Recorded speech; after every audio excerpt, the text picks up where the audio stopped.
एक कहानी आनंदपुर गांव की है, जहां हर रोज एक भटकती हुई चुड़ैल हर घर में जाकर सबको दरवाजा पीट के डर दिखाता था। वो गांव की हर घर की दरवाजे के सामने बहुत जोर जोर से चिल्लाती थी। एक दिन चुड़ैल मदनलाल के घर की दरवाजा बीट कर चली गई और मदनलाल और उसकी पत्नी को मारने की धमकी दे गई।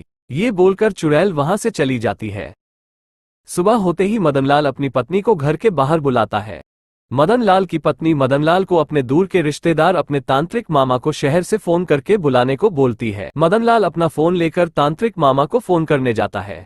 फोन में सब कुछ ना बोलकर मदनलाल मामा को बस अपना गांव बुला लेता है और बोलता है जल्द से जल्द आनंदपुर आ जाने के लिए। मदनलाल की पत्नी मदनलाल को बोलती है मामा आने तक घर से ना निकले, और मदनलाल बोलता है अपनी पत्नी को कि मामा आते ही सब कुछ ठीक हो जाएगा, वो चुड़ैल मामा से बच नहीं सकती। दूसरे दिन तांत्रिक मामा आनंदपुर पहुंचते हैं।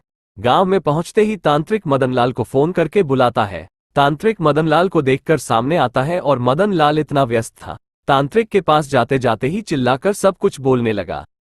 मदनलाल तांत्रिक को अगले रात का सारा कहानी सुनाता है और आज रात की जो होने वाला है उसका भी आभास देता है।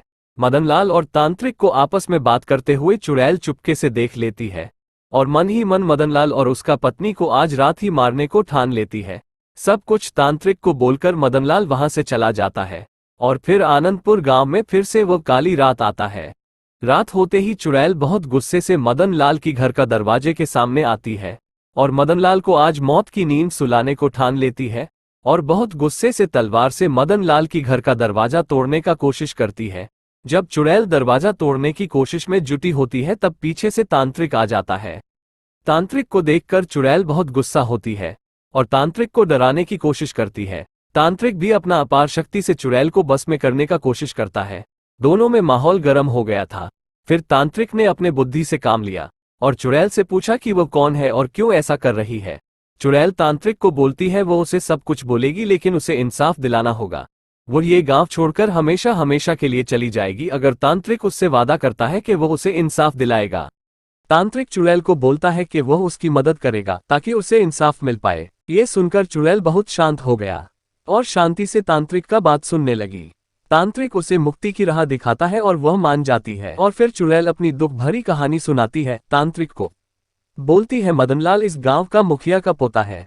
आज से 60 साल पहले उसे और उसकी पूरे परिवार को डायन समझकर गांव वालों ने जिंदा जला दिया था और यह पूरा घटना मदनलाल का दादू की फैसले से हुआ था, इसलिए वह मदनलाल और उसका पत्नी को बदले की आग में मारना चाहती है। ये बोलकर वह जमीन पर लेटकर फूट फूट कर रोने लगी। सब कुछ तांत्रिक को बोलकर वह उस गांव को छोड़कर चली गई, यह सोचकर कि तांत्रिक उसको इंसाफ दिलाएगा। घटी हुई सारे सच्चाई सब लोगों के सामने आएगा।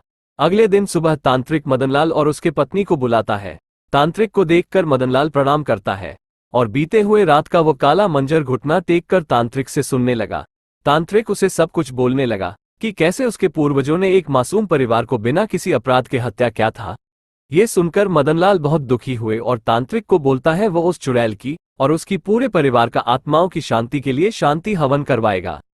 ये बोलकर तांत्रिक आनंदपुर गांव से शहर के लिए निकल पड़ता है और मदनलाल और उसके पत्नी को कभी किसी के साथ ऐसा करना और कोई भी ऐसा करता हूं तो उसे रोकने की सलाह दे जाते हैं।